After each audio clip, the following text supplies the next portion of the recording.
Well, it's Thursday, Driven AF Recovery. Welcome, everybody. Steven and Santino and myself. I think this is going to be the regular deal. It's starting with a serious topic today. We lost another friend, acquaintance, brother in recovery in our community yesterday to an overdose. I'm not going to get into anything beyond that, but bringing it up for the fact that this is serious shit. It's fentanyl, it's heroin, fentanyl's in cocaine now. Fentanyl's everywhere. This shit could possibly kill you. One more might be the end. You don't get another chance. You don't get to try it again.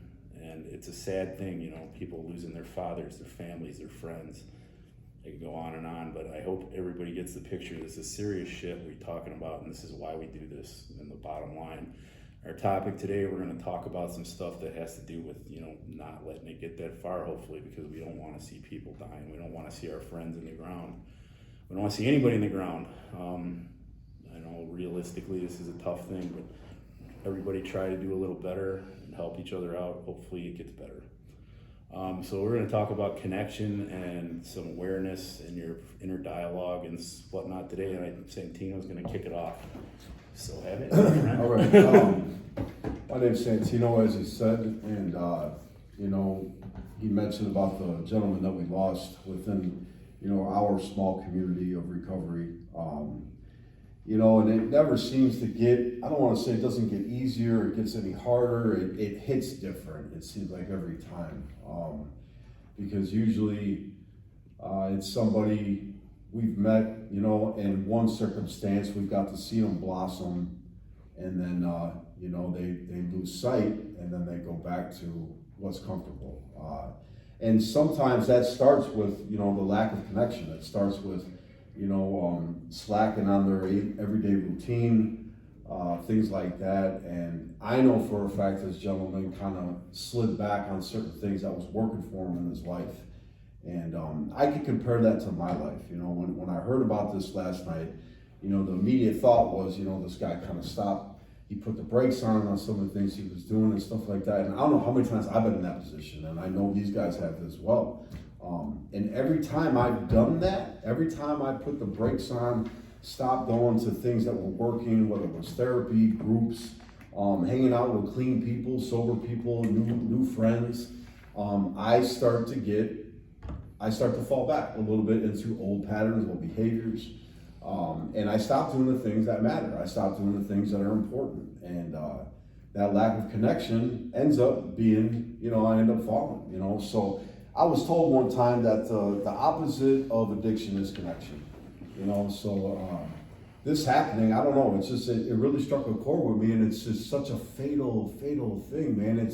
I know for myself, a couple months back, I was in a dark place in my mind after being with people and being connected and stuff like that. And instead of picking up the phone and doing something positive, I took the other route, So, and who knows, we never know when it's going to happen to us. I mean, it could happen to any of us. Well, I'm going to throw this out there just from a reality check. All three of us haven't been dead. Yeah. Yeah. And we're lucky we're still here to do this. Right. I'm just going to throw that out there because that's a fact. Yeah, and that is a fact. He's not lying about that. And I think that's the point we really want to get across with these videos is like, we are real people doing real things. Like, this is real life for us. This isn't a joke. We're not on here for likes and whatnot. Like, we genuinely want to help another person who might be struggling with all this. And I know my story, I know what's happened to me, and the fact that I'm even living, breathing, able to sit here and talk is nothing short of a miracle. I can just go off the last month. Let's just talk about the last month, the connection I've had with these guys and other people around me, and how uplifted I feel when I'm doing all these things. My life is busy right now. I got off of work today. I didn't necessarily even want to come and do this today. But I knew I had to show up, it's starting to become a habit for me, another thing to throw into my daily life that's keeping me and helping me do better, So I don't know, I guess that's my take on connection for right now. I don't know if you guys got anything. Yeah, it's been a tough 24 hours. The brother that we lost, I think most of you two know. I've known him for like 10 years, man, and I've become very good friends with him. So it was hard to hear. Although after I heard he went back out, I kind of saw it coming, but it doesn't make it any easier. But I agree, man. I think you know, we've talked about this in other videos. He stopped doing what was working. He didn't talk to anybody when he was struggling, and that's why connection is so important, you know. But also to kind of go off what we discussed previously is being aware, man. Like, I'm aware that if I don't talk to my guys and I don't use my support network and I don't have this connection, that it's not gonna go well for me. I'm aware that when I have these thoughts about getting higher, these thoughts that maybe I can go once, I'm aware that that's my addiction trying to fucking kill me. You know, I'm aware and I accept all these things. I'm aware that I'm an addict. I'm not like most people. I can't just go sit down at a bar and have a beer because I will end up doing something really stupid and ruining my whole life. You know what I mean? Rapidly. Very fast. Very Very fast. You know, I'm aware of these things, I accept them, and I understand the value and of the connection and how extremely important it is. Because, you know, like I said, this was a guy who was a really good friend, and all I had to do was pick up the phone, you know, and I would have been there. And I picked up the phone, and, you know, and he didn't answer. And, you know, sometimes I feel like I could have done more, I should have done more, but I mean, I can't do that. You know what I mean? At the end of the day, like you said, we have a decision, you know, whether to use or not, but I understand that my addiction is going to try to influence that decision. You know, it's going to try to trick me into using, it's going to try to trick me into thinking I can get high tonight and go back to being sober Steve tomorrow. I can go back to being a good dad. You know what I mean? It's going to play those fucking mind games and psychological warfare with me, and I got to know that that's what that is. That's not me trying, that's my addiction trying to take me down. And I understand that, and he was clean for 14 months, and it still came up and snuck up on him. You know what I mean? That's right. And I understand. I'm aware that this is an everyday thing, that I have to work at this every fucking day. You know. It's a war when it really comes down to it, and every day is a single battle. Yes. I'm gonna tie together a little of this. At least you guys got me thinking, as you always do. I know I can say this for all of us, probably every addict I'm gonna say, but I know for the three of us, I fight a battle in my head every day between a few voices. One of them is that fucking demon or the addiction, whatever. I call it the demon, but it's that dark side of me that wants to tell me I'm not worth a fuck, nothing I'm doing is worthwhile, I'm wasting my time. I can go on and on and on. This voice will fucking go on and on and on different ways to try to pull me into saying, fuck it. Whether I'm not even saying with a relapse right away, but fuck it, I'm not gonna do this anymore. Fuck it, I'm not gonna do that anymore. Which is gonna lead me to doing nothing, and that's a relapse in the making for me. On the other side, I got the fucking, you know, the beast voice, or the fucking boss voice, as Andy Frisella calls it, but that fucking tells me the shit I know I need to do. The shit that my disciplined ass is gonna do, and I will be grateful I did it, and my life is gonna be better when I do it. That voice battles with the voice that tells me fuck it, all day long, every fucking day. Sometimes worse than others. There's certain days where I have flashes of greatness where I don't deal with that so much. There's some days where that fucking voice is killing me inside, and I can't find my way out of it. I mean, I'll just say fucking Monday was one of them days for me this fucking week. I was at work, and it took me until fucking after midnight to finally come around to it, and like, what the fuck is wrong with me? Why am I thinking the way I'm thinking? Like, because all day it was, I'm not good enough to be a superintendent. I'm not good enough to do this. Why am I even trying to do this? That is the kind of shit I was telling myself, because that is the kind of shit that will eventually fucking destroy me if I go with it. Right. You know, and tied in with the connection part of it, I have people like these two guys, like my wife, like Doc. It's a small group, but if I'm fucking struggling like that, I can reach out to any one of them and they will give me real shit. They'll straighten me out, or at least ask me what is going on with you? Why are you feeling that way? Or tell me how it really is, or whatever the case may be. But it comes from a place of caring about not watching me destroy myself, and I try to do that for these guys and the people around me the same way, because I give a fuck about them, and I want to see. And you know, that's what we do this for everybody out there. I just want to see everybody happier, living a better life. And you know, we're all gonna fight these battles. I don't think it's ever going away. This war is gonna wage for the rest of my days. If I can win the battle every day the best I can, then I'll stay sober, and my life will stay looking more like I'd like it to look. And like you said, though, that's the thing. Like, you know, they were much more often and probably much more. You know, the voices were louder, whatever. They were stronger. They were harder to deal with.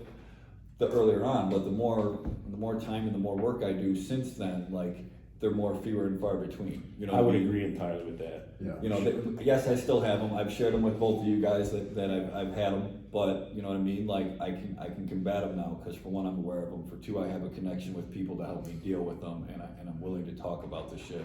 You know what I mean? Like you said, for positive, it does get better with Yeah. time. It doesn't happen as much where you have those days where the demon's kicking your ass. Yeah, but it's gonna happen occasionally. Yeah. Right, right.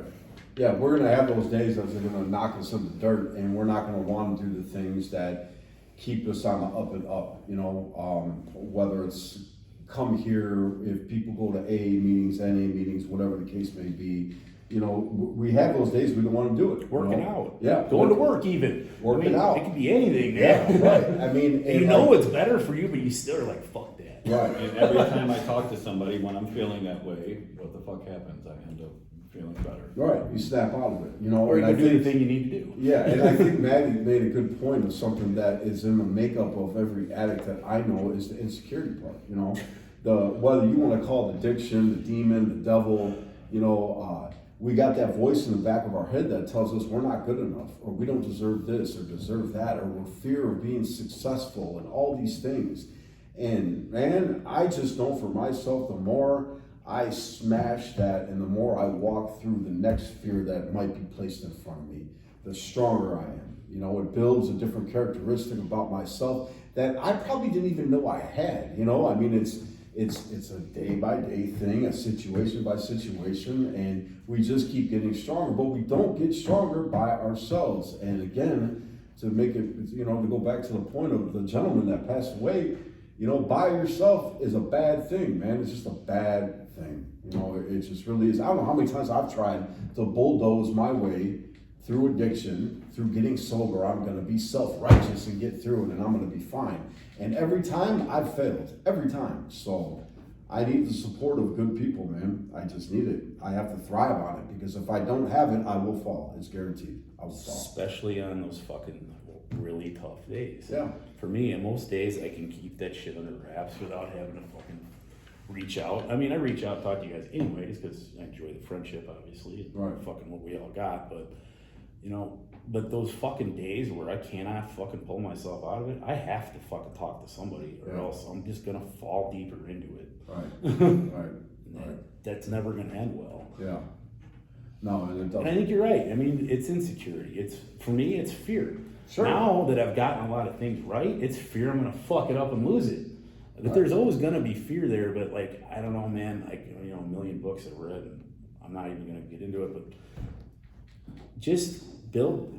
What we're doing is building the fucking skills and confidence that whatever the fuck does happen, you can handle it. Yeah. And that's what you gotta remember. When the fear is there, fucking go anyway. Yeah. Because until you go do shit, you can't fix the problems. You're just never gonna get anywhere. And then what? Spun your wheels. Yeah. You know, and then you find yourself in a rut. And you feel worse. You feel worse. You Right. feel worse, yeah. So I don't know.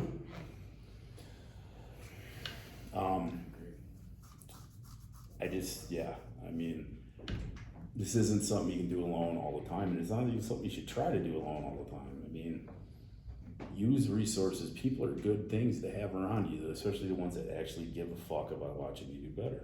Yeah. And that was one of the things Santino mentioned earlier, was about that our buddy stopped doing the things that he was doing that I could see from my perspective were working for him, you know. And when I lived with him, we talked regularly, we hung out regularly, you know what I mean? And when he moved out onto his own, his life was just work and his son. And, you know, that wasn't enough to keep him sober or alive in this case. So I think that just goes to show you the importance of continue to do what's working for you, continue to use your resources, your support group, and value your connections and use them. And you know what? You just made a really good point, because we all have kids here. And I'll speak for myself, because I'm not going to tell their story. My daughter was never enough for me to stay clean. Never enough. Not one time was she enough. And it's sad. It's truly fucking sad. But an addict will understand what I mean when I say that. And I had a great man sit me down and tell me, are you okay with the fact that your daughter is not enough for you to stay clean and sober? And at first I got upset, and we all know the man I'm talking about. At first I got upset, and then I realized he was exactly right. He was exactly right. And it's no fault of her own. She didn't do anything wrong. It wasn't because I didn't love her, but she just wasn't enough to fulfill my life. And I really think that's important to recognize for people in our situation. I can't speak for anybody on the outside. I can only speak for myself. I had to realize that as much as I love my daughter, I would blow up buildings for my daughter, right? She was not enough for me to overcome this. And as harsh maybe as that sounds to some people, I have made peace with it because I'm realizing that she is obviously a big part of my life. But I have to find other things to fill this pie to make me feel fulfilled. You know, I was thought about something today, and I thought about both you guys. And I know, Maddie, we talk about purpose a lot. This place, obviously, we know, pushes purpose and meaning in our lives, right? And I realized Still gives me purpose. Exactly, no, right. I realized something today, like my job, it's a job. I make money doing what I do. I don't like it, I'm not very fond of it, but it's giving me an income right now to live on. However, it's not my purpose. Now, I may have thought about this before, but I realized that was not my sole meaning right now. Like, that's not what's defining me. Not going and punching this clock, getting off at 2:30.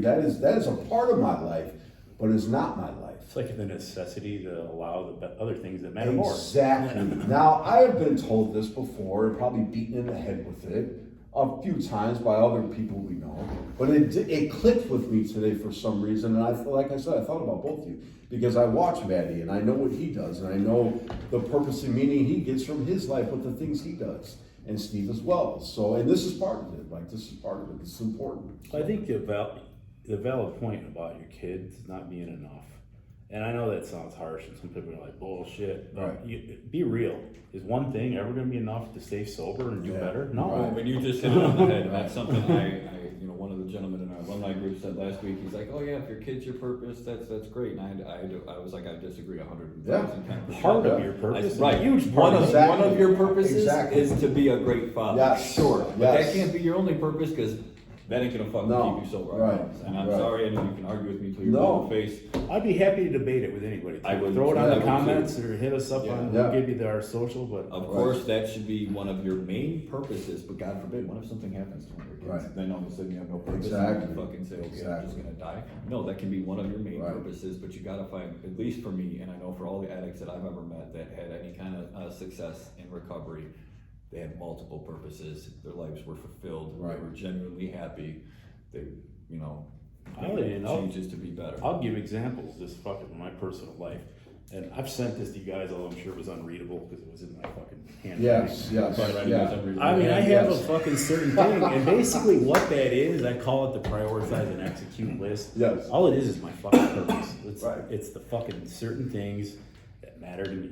Right. It's my family, it's my fucking friends, inner circle, it's my fucking career. Luckily, I do like ironworking, but there's certain days I fucking hate it too. Yeah. But it gives me the ability to do other shit. Right. So Right. it's my businesses, it's fucking helping the guys in the rehabs, it's doing these videos to try and help other people, and it's my fucking, what go along with my businesses, it's Body Vandal, and it's fucking representing First Form. Those are the things I focus on right now, but that's a lot of encompassing shit. Absolutely. And that all together is plenty to fucking make me feel like my life is worth something. Right. I'm doing something that worthwhile and makes me feel good, and like I'm actually accomplishing something that's worth putting my work into.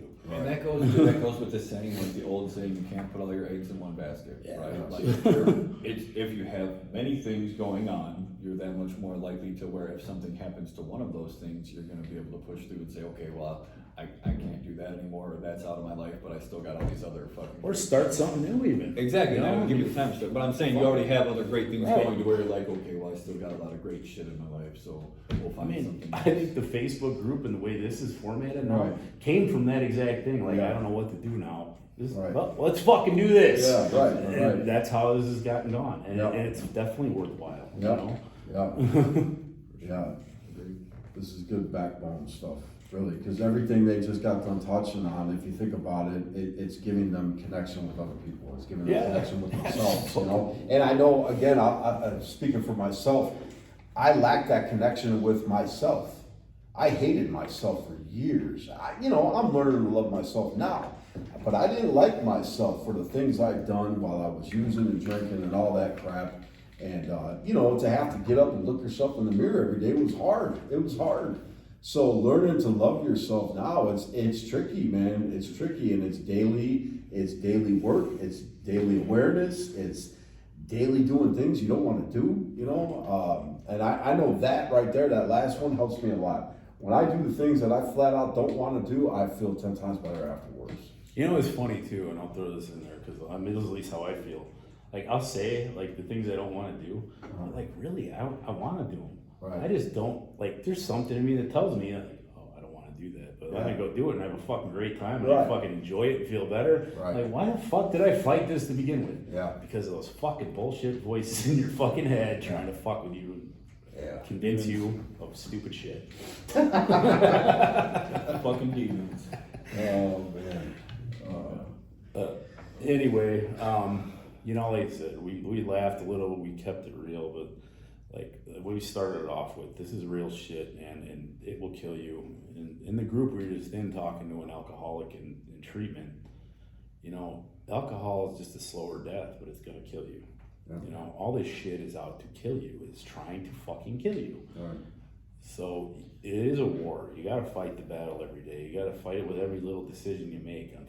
Fortunately or unfortunately, however you want to look at it. I fortunately, like, because I can fucking choose to make the right choices or not. Yeah, if you're somebody that maybe feels like you don't have a good support group, man, follow us, message us, contact us. I mean, I know me personally, and I'm sure you guys do, man. We're willing to help and talk with anybody. Or give you resources to do it where you're at, you know, whatever, man. You know, like, definitely have the ability to do that. Yeah, and if you're I know Maddie touched on the Facebook page. It's Brothers in Arms Facebook page. It's a men's recovery page, you know, and I think there's a lot of good content on there, a lot of good guys, you know, mentioning stuff, and it's a real page. It's real people talking about real things, and you know, we built it for men because men in recovery need a place where we can feel vulnerable with another man if need be. You know, talk about something that only another recovering male might understand. So if you guys are interested in that, for all the men out there, I figured I'd throw that out there. So. Yeah, I think it's important. I mean, let's share all the info. I mean, I think that's a great place to go because there's people all over the fucking world on there that can help. Right. You know, we're there obviously, but there's all kinds of people with their own ideas, their own experiences, and that are willing to help people. You know. As far as, like, I'll give you mine, we can go around, like, Brothers in Arms, obviously, a big part of that. Matthew McCullough, McCullough, Matthew with 2 T's on Facebook. You can message me if you need any help or resources. I'd be happy to do that. And my Instagram is Reverend_Body CEO. I do stories and posts about recovery, among other things with fitness and stuff I'm into on there every day too. So, and that messenger also works. If you need something, if you're in a bad spot, or you just want to talk, I'm there. So my Instagram is StephenB596. It's Stephen with a PH. My Facebook is my full name, STEPHEN. Bartolone, BARTOLONE. As I've said before, and as these guys have said, man, if you're struggling, if you just need somebody to talk to, if you're looking to join a group with more support, we're all a part of Brothers in Arms. Reach out, man. You know, you don't have to go through it alone. We have resources if you need to get into treatment. We can help with that too. So. Mine is Santino Tagli, Santino Tagli, Tagli. That's my Facebook and my Messenger, and they've mentioned Brothers in Arms Facebook page. So that's obviously, this is Driven AF Recovery. You know, you can comment or reach out on this if necessary, and I'll find a way to get a hold of you. But if you like this, like it, you know, please feel free to share it if you think it would help anybody else. That's absolutely, it's what it's for. Yeah, what it's for. Subscribe. You know, if you have criticism of it or something you think we could do better, please comment that too, because we'll take that into consideration, you know, and we can make it better that way. So in closing, you know, please comment on this, let us know what you think, and please, you know, reach out if you need the help. If something's going on, if you're starting to slip, there's ways to stop the slide before you're underground. It basically is what I wanted to say there. or before you destroy your life. I mean, no matter what, but if you're dead, you don't get another chance. Right. So, Right. use what's out there. You know, I mean, even online, NAA meetings everywhere in the fucking world, man. You Yeah. can find them online. Just Google the shit for your location, and you will get a list. Right. So, you know, whatever's gonna help you through the moment, use it. And I guess that's it for this week. We'll see y'all next Thursday, and take care and have a great week. All right. Appreciate the support.